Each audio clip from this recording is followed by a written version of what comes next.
Terima kasih atas kedatangan Bapak Ibu untuk mengikuti acara diseminasi atau pembahasan modul 1.4 tentang budaya positif. Saya di sini Siti Fatuna, calon guru penggerak angkatan 9 dari TK Tunas Bangsa Kabupaten Sorong, akan menyampaikan tentang budaya positif. Di sini ada Ibu Amal Susanti sebagai fasilitator dan Bapak Aditya Tito Sajadir sebagai pengajar praktik.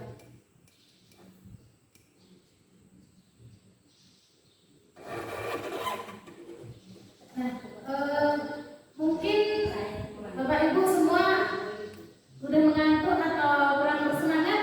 Coba sekarang Bapak Ibu saya minta waktunya untuk berdiri sebentar. Kita lakukan seperti itu ya.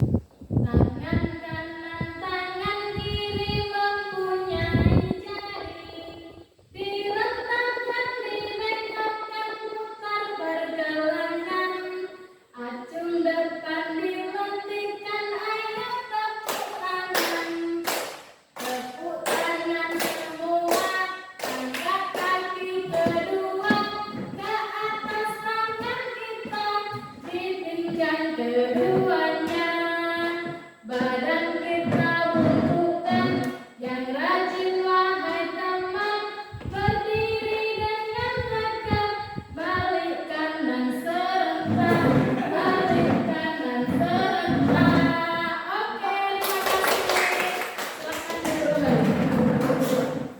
Nah, saya di sini akan menyampaikan tentang budaya positif.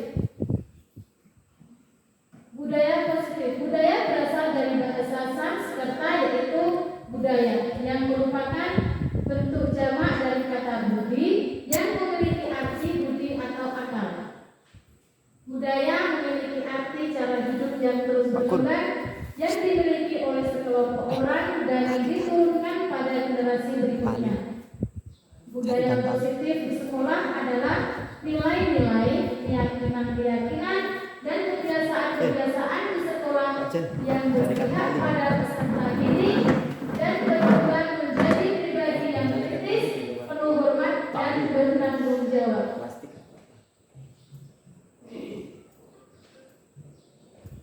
Selanjutnya, eksplorasi budaya positif, yaitu ada 6 poin. Poin yang pertama, perubahan paradigma.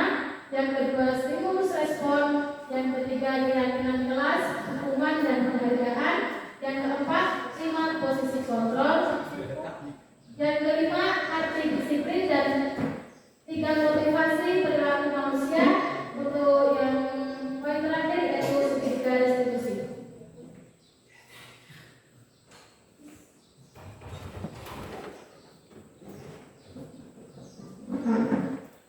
Di sini ada perubahan paradigma budaya positif, yaitu paparan dari Dr. William Glasser dalam kontrol teori untuk meluruskan beberapa miskonsepsi tentang kontrol. Ada ilusi guru untuk mengontrol murid, ilusi bahwa semua penguatan positif dan efektif dan bermanfaat. Yang ketiga, poin ketiga yaitu ilusi bahwa kritik dan membuat orang merasa bersalah adalah dapat menguatkan karakter. Untuk poin yang terakhir, ilusi bahwa orang dewasa memiliki hak untuk memaksa.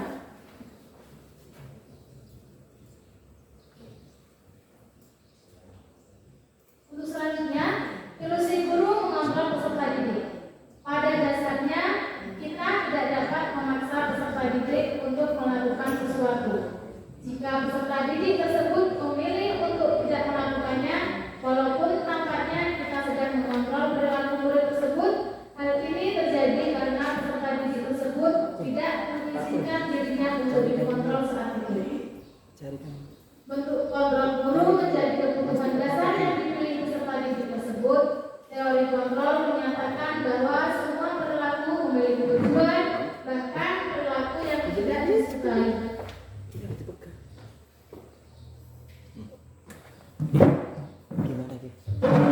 Adapun ilusi bahwa semua penguatan positif efektif dan bermanfaat.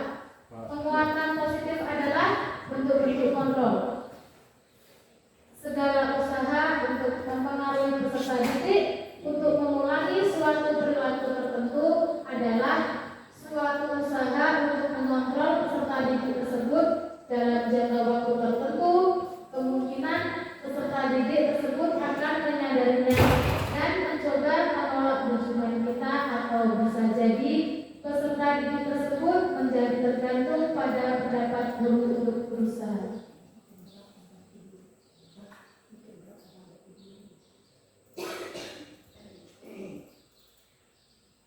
Nah, selanjutnya, ilusi bahwa kritik dan membuat orang merasa bersalah dapat menguatkan karakter.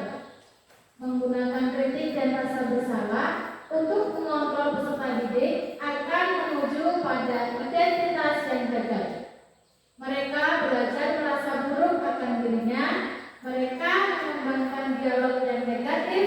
Terkadang guru sulit untuk mengidentifikasi bahwa mereka melakukan perilaku ini karena seringkali menggunakan suara halus untuk menyampaikan pesan negatif.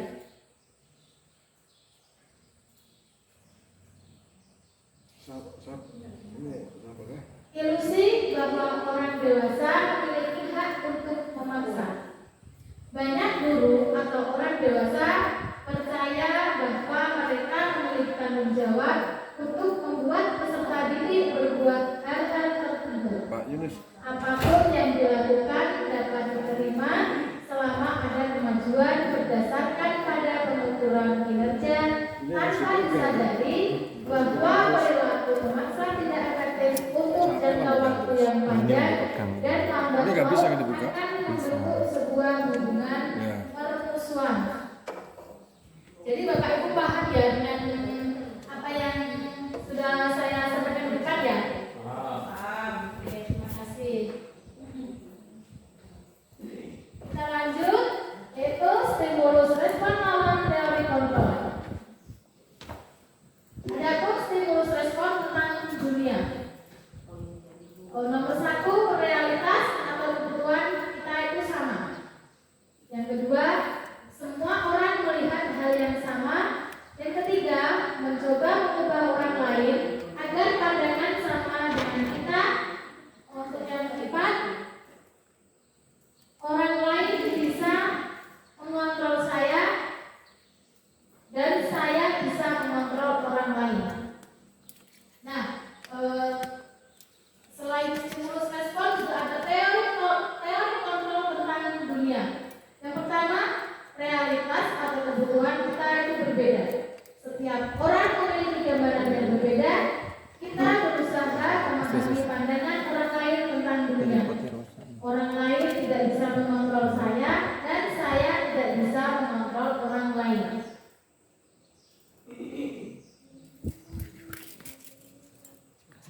Di sini ada arti disiplin dan 3 motivasi perilaku manusia. Disiplin berasal dari bahasa Latin. Teman sampai sini orangnya. Dan berarti belajar. Disiplin diri membuat seseorang menggali potensinya menuju suatu tujuan. Kecenderungan umum adalah menghubungkan kata disiplin dengan ketidaknyamanan, bukan apa yang kita hargai atau pencapaian suatu tujuan.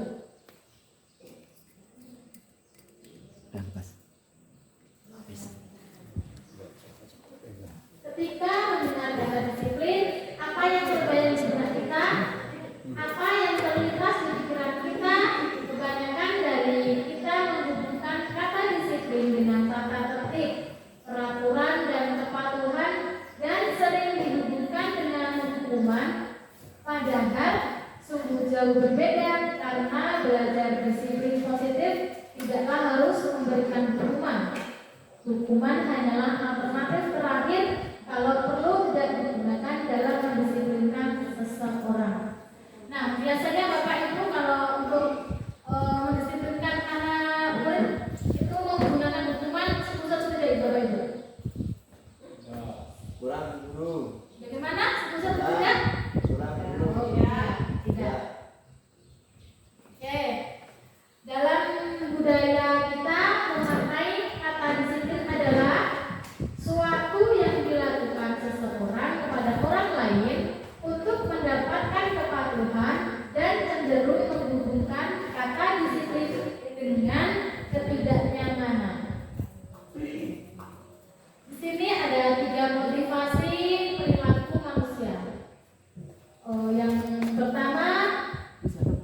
yaitu untuk menghindari hukuman atau ketidaknyamanan. Untuk yang kedua, untuk mendapatkan penghargaan atau imbalan dari orang lain. Yang terakhir yaitu untuk menjadi orang yang mereka inginkan dan menghargai diri sendiri dengan nilai-nilai yang mereka percaya.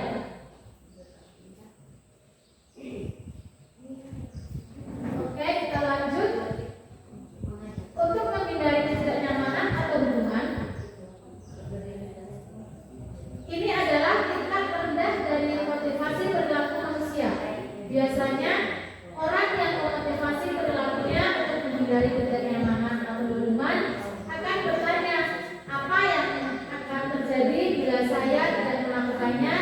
Sebenarnya mereka menghindari permasalahan yang mungkin muncul dan berpengaruh pada mereka secara fisik, psikologis maupun tidak terpenuhinya kebutuhan mereka bila mereka tidak melakukan tindakan tersebut.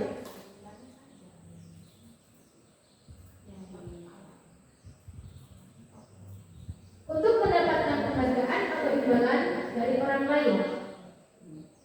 Satu tingkat dari motivasi yang pertama, orang yang ada pada motivasi ini cenderung bertanya bahwa apa yang akan didapatkan apabila saya melakukannya.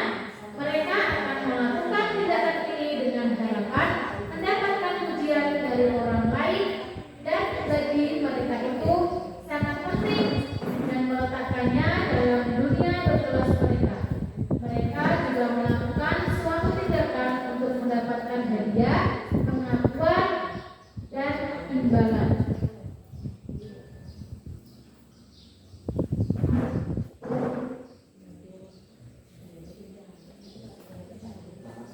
Untuk menjadi orang yang mereka inginkan dan menghargai diri sendiri dengan nilai-nilai yang mereka percaya. Pada motivasi ini, seseorang melakukan sesuatu karena nilai-nilai yang mereka yakini dan hargai, dan mereka melakukannya karena mereka ingin menjadi orang-orang yang melakukan apa yang mereka yakini. Ini adalah motivasi yang akan membuat seseorang memiliki disiplin positif karena motivasi perilakunya bersifat internal. Nah, di sini ada keyakinan kelas, hukuman dan penghargaan. Untuk terbentuknya budaya positif, maka pertama-tama perlu diciptakan dan disepakati keyakinan-keyakinan atau prinsip dasar bersama di antara para warga kelas.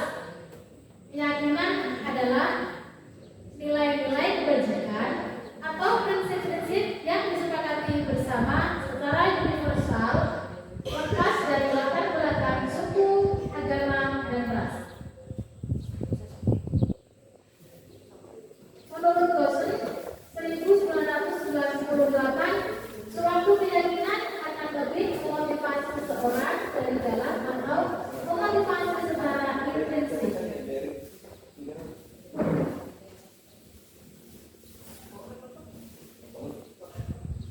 Adapun keyakinan kelas, hukuman dan penghargaan. Poin pertama, mengapa keyakinan kelas?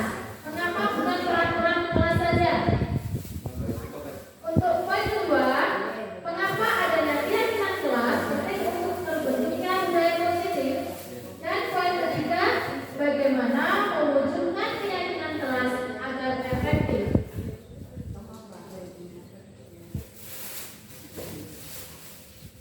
Nah, suatu keyakinan akan lebih memotivasi seseorang dari dalam atau memotivasi secara intrinsik. Seseorang akan lebih tergerak dan bersemangat menjalankan keyakinannya daripada hanya mengikuti serangkaian peraturan.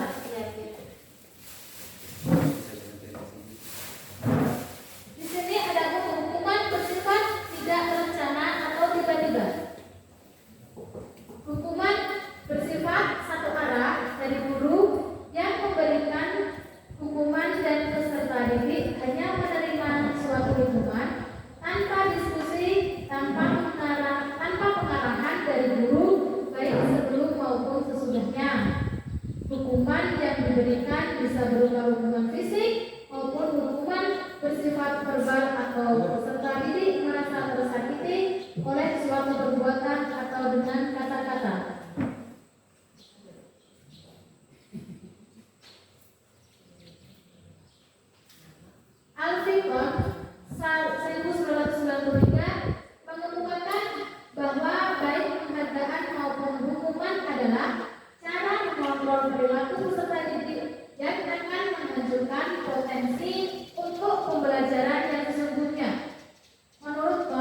derajat adalah penghargaan sesungguhnya yang ideal.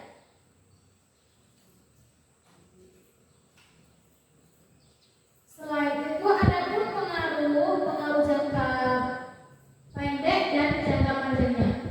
Penghargaan berlaku untuk mendapatkan seseorang melakukan sesuatu dalam jangka pendek. Jika kita menggunakan penghargaan, maka orang tersebut akan tergantung dengan penghargaan yang kita berikan, sehingga kehilangan motivasi intrinsik atau motivasi dari dalam. Penghargaan tidak efektif. Suatu penghargaan adalah suatu benda atau peristiwa yang diinginkan yang dibuat dengan persyaratan hanya jika melakukan hal ini dan akan mendapatkan penghargaan yang diinginkan. Namun apabila penghargaan itu tidak didapatkan, maka akan timbul rasa kecewa hanya termotivasi oleh penghargaan saja. Penghargaan merusak hubungan. Ketika seseorang diberi penghargaan dan dipuji di depan orang banyak, maka akan menimbulkan iri hati orang lain. Penghargaan menciptakan persaingan di dalam kelas, dan persaingan akan menciptakan kecemasan bagi mereka yang merasa bahwa tidak akan mendapatkan penghargaan, akan berhenti untuk berusaha dan mencoba. Penghargaan mengurangi ketepatan. Peserta didik diminta mengingat bahwa kata-kata tertentu kemudian diminta untuk mengambil kartu yang berisi kata-kata yang diingat tersebut. Setiap kali muncul peserta didik yang menjawab benar, akan diberikan hadiah. Sebagian siswa lainnya tidak mendapatkan hadiah.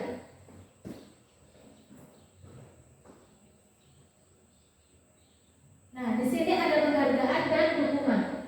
Penghargaan menghukum mereka tidak dapat. Penghargaan menghukum mereka yang tidak mendapatkan penghargaan dan hukuman adalah sama karena keduanya mencoba mengendalikan perilaku seseorang. Pada dasarnya, manusia tidak suka dikendalikan dalam jangka waktu yang lama. Jika suatu penghargaan diharapkan dan itu tidak didapatkan, maka seseorang akan merasa terhukum. Di sini ada pembentukan keyakinan kelas. Untuk yang poin pertama yaitu keyakinan kelas bersifat abstrak daripada peraturan yang lebih rinci dan konkret. Untuk poin kedua, keyakinan kelas merupakan pernyataan yang universal atau umum. Untuk poin selanjutnya, pernyataan keyakinan kelas senantiasa dibuat dalam kalimat yang positif. Keyakinan kelas hendaknya jangan terlalu banyak sehingga mudah diingat dan dipahami oleh warga kelas. Selanjutnya yaitu keyakinan kelas sebaiknya yang diterapkan di lingkungan tersebut. Semua warga kelas hendaknya berkontribusi dalam membuatkan keyakinan kelas lewat curah pendapat. Untuk yang poin terakhir yaitu bersedia meninjau kembali keyakinan dari waktu ke waktu. Pembentukan keyakinan kelas, salah satu kegiatan lain yang dapat dilakukan untuk memperdalam keyakinan kelas adalah mempelajari tanggung jawab setiap warga kelas. Keyakinan bertanggung jawab adalah suatu yang diungkapkan oleh Ki Hajar Dewa Nusantara, yaitu menumbuhkan murid yang merdeka. Berapa kemerdekaan itu bukan hanya tidak berperintah, tetapi juga harus dapat menegakkan dirinya dan mengatur kehidupannya dengan tertib. Ki Hajar Dewa Nusantara. Nah, di sini ada pun 5 kebutuhan dasar manusia, yaitu yang pertama, kebutuhan bertahan hidup. Yang kedua, cinta dan kasih sayang.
Gimana coba?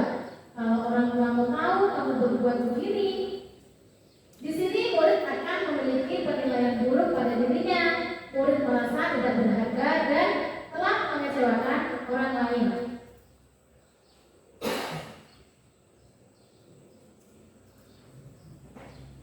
Poin ketiga yaitu teman.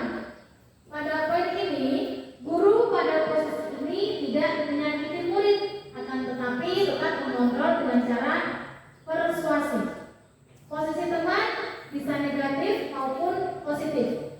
Positifnya adalah akan terjalin hubungan yang baik. Pada posisi ini, guru akan berkata, ayo bantulah beri bapak ya.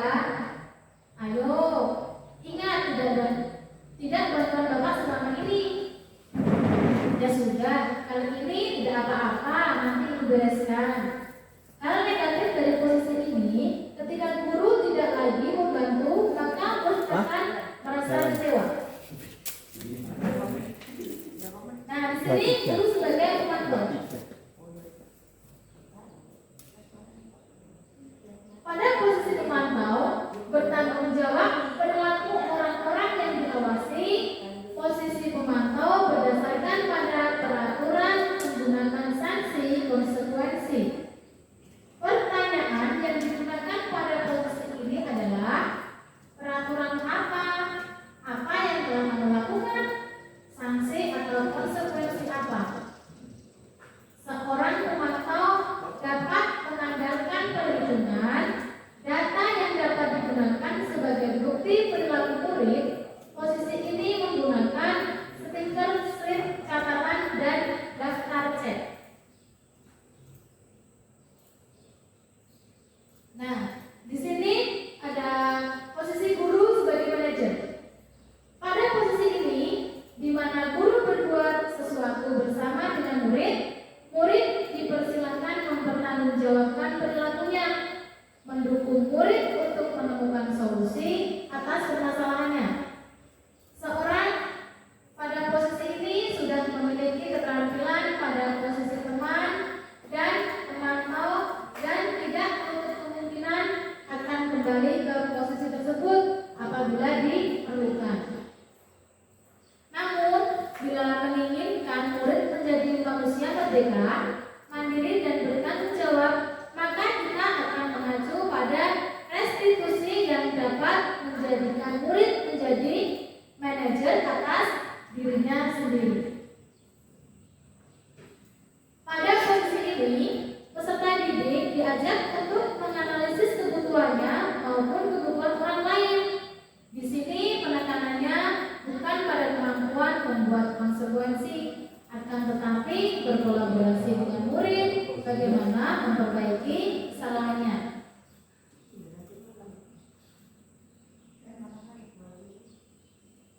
Manajer, seorang pada posisi ini akan berkata, apa yang kita yakini, apa kamu meyakininya, jika kamu meyakininya, apa bersedia memperbaikinya, jika kamu memperbaikinya, hal ini menunjukkan apa dirimu dan apa rencana kamu untuk memperbaiki ini.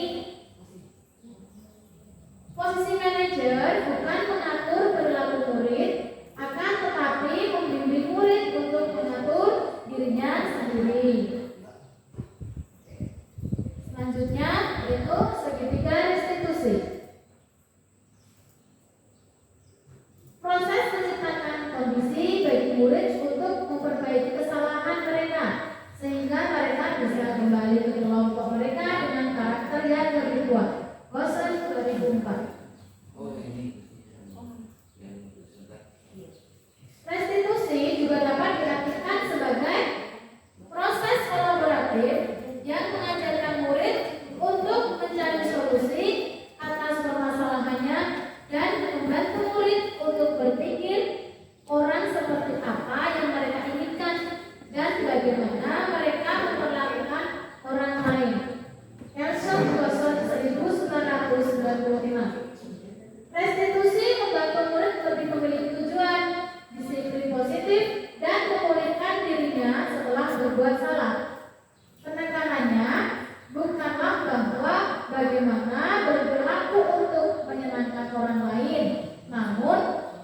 keduanya adalah menjadi orang yang menghargai nilai-nilai kebajikan.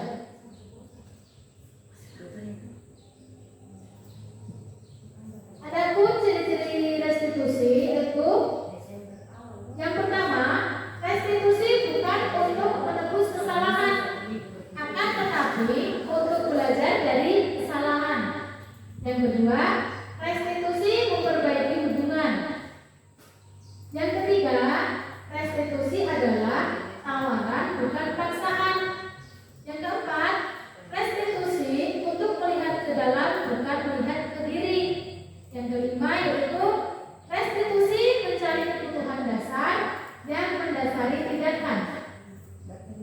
Yang keenam, restitusi diri adalah cara yang terbaik. Yang ketujuh, restitusi fokus pada karakter bukan tindakan. Yang kedelapan, restitusi menguatkan. Dan kesembilan, restitusi fokus pada solusi. Dan yang kesepuluh yaitu restitusi mengembalikan yang berbuat salah pada kelompoknya.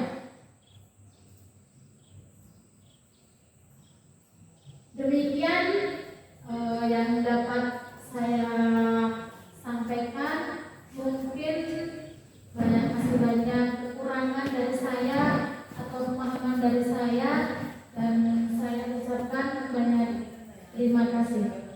Assalamualaikum warahmatullahi wabarakatuh. Waalaikumsalam warahmatullahi wabarakatuh.